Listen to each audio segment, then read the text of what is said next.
穿越非洲520天，42000公里，我们终于抵达了南非。大家好，我是耀阳，我是纳兰。2022年10月，我站在西班牙的港口，向着非洲大陆喊出了一句话：我要把中国文化、中国科技、中国力量带到非洲最远端。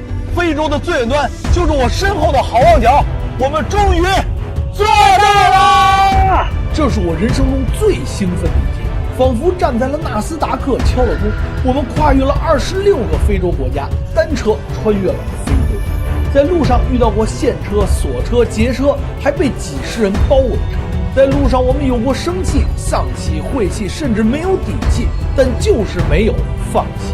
我和老婆2个人一路互相搀扶着、鼓励着，克服了不知多少困难，用时近2年，终于抵达了终点站。2022年，我打算开着一辆中国车穿越东西伯利亚前往欧洲，但万万没想到，我们在俄罗斯苦等了1个月，汽车连国门都没出。无奈之下，我决定把汽车转运到欧洲，跨越直布罗陀海峡，去尝试穿越更为困难的非洲。这是我的一个梦，一个做了小10年的梦，开着我们中国自己制造的汽车，纵向穿越整个非洲。2022年9月，这是我实现梦想的起点，西班牙的巴塞罗那。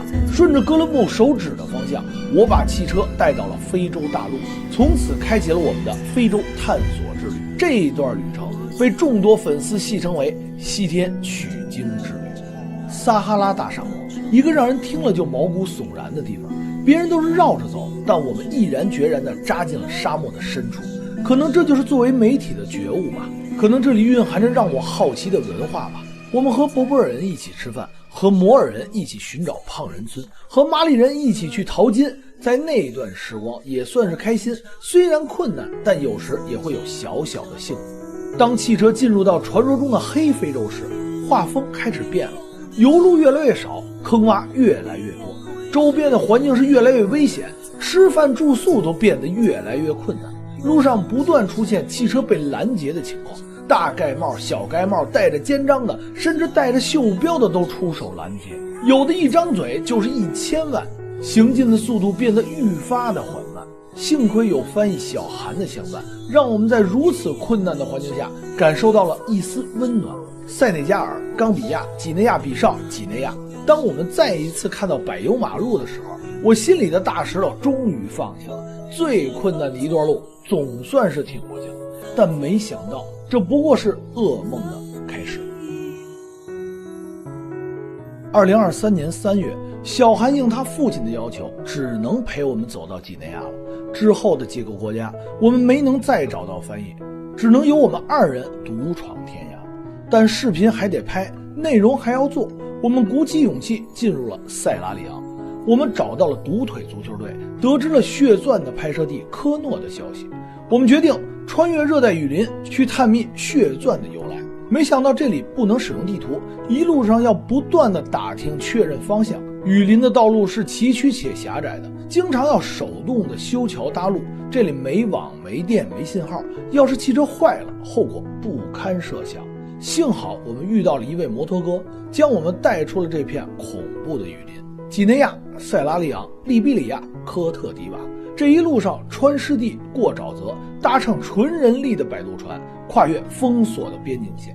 到现在想想，跟做梦一样，危险、闷热、条件差、风餐露宿。我一个去过100多个国家的男人都觉得很困难，真不知纳兰一个女生是如何过来的。从科特迪瓦开始，我们终于又找到了可以信任的翻译王朝。寻找烫脚舞，探秘蚂蚁族，走进了一夫9妻的家庭，进入了贝宁的水上村落，给大家带来了一个又一个新奇的故事。原以为会这样一直的顺利下去，没想到到了贝宁，我们自驾的路算是到头了。由于尼日利亚边境的关闭，我们等了1个多月都没能通过。如果向北的话，需要跨越尼日尔，穿越扎德。当时的情况是，边境十分危险，被劫持的概率超过90%，而从海上通过的几率同样渺茫。海盗猖獗无比，前方的路9死1生。我们决定将汽车托运跳过尼日尔，前往吉布提。原以为只要装车托运就算是逃过噩梦了，没想到是一个噩梦接着又一个噩梦。汽车在吉布提被扣了，40-50度的高温，来回的跑代理海关，后来愣是让保安从海关给我架出来了。在这个国家住1天就是2000多的花销，而这一扣就是35天。当再见我们中国汽车时，我激动的差点跳起来，终于又能驰骋在非洲大陆上了。谁知道高兴不过1天，刚刚离开吉布提的国门，就又被埃塞俄比亚给扣了。而这次营救汽车成为本次穿越非洲最难的一件事。2023年7月，一股热浪席卷了吉布提与埃塞的边境线，白天气温已经高达50多度。2个中国人开着一辆蓝牌汽车进入了埃塞俄比亚的国境线。由于汽车属于非洲以外的国家，本着过路就要交税的原则，埃塞海关向我开出了10万美元的天价。我觉得不合理，于是辩解了一番，结果就是被关进了小黑屋，门口端着家伙的看守就有10几人。幸亏有为我们中国人工作的大哥出面调停，算是把我放出来了。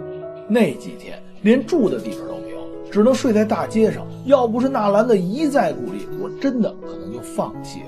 旅游局、海关总署、移民局、外交部还有大使馆，能找的关系都找遍了。再见到车的时候，已经是49天之后了，浑身是泥，满是污秽。不知道这些天你都经历了什么？其实穿越非洲之所以能成功，不仅仅是我们个人的努力和坚持，更是我们同胞不遗余力的帮助，是我们祖国强大的背书。感谢毛里塔尼亚的谢总，在我们心里最无助的时候伸以援手；感谢几内亚大林姐，在我们最狼狈的时候给予帮助；感谢科特迪瓦的徐总与赵总，在我们最疲惫的时候给予支持；感谢埃塞的王哥，在我们最困难的时候鼎力协助。其实最想感谢的是中外运的江总，没有你，我们无法从吉布提拿到车，更不可能在埃塞俄比亚获救。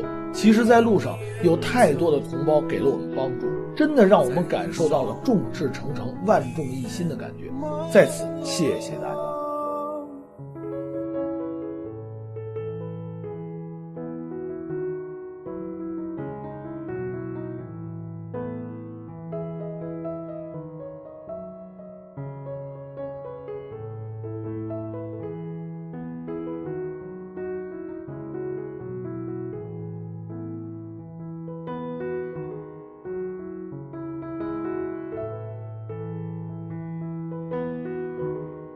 穿越非洲是一项壮举，同时也记忆了别样的文化。抵达南非是非洲旅程的终点，但却是我们探索世界的开始。